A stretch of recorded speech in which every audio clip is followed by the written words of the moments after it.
সব সময় জন্মদিনে যে ট্রিট পাবো সেটা আশা করলে চলে না। অনেক সময় নিজেকেও ট্রিট দিতে হয়। হ্যাঁ, নিজের লোকেদেরই দিতে হয়। তাই আমার জন্মদিন অনেক আগে কেটে গেলেও আমরা চলে গিয়েছিলাম আমাদের বাড়ির কাছেই একটি নতুন রেস্টুরেন্টটিতে আগেও গেছি, কিন্তু এবারে গিয়ে বেশ কিছু নতুন অভিজ্ঞতা হলো। ভিতরটা ভীষণ সুন্দর করে সাজানো, আর অ্যাকোয়ারিয়ামটা তো আরও সুন্দর। সেদিন ছিল ভোটের দিন।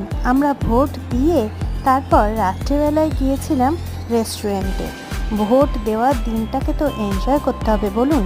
গিয়ে দেখলাম পুরো ভর্তি রেস্টুরেন্ট, একটা সিটও নেই। যা হোক করে 4 জনের সিট পেলাম একটা, সেখানেই বসলাম। অর্ডার করলাম চিকেন ডাক বাংলো। খেয়ে খুবই ঠকে গেলাম, মোটেই টেস্ট ছিল না সেটাতে।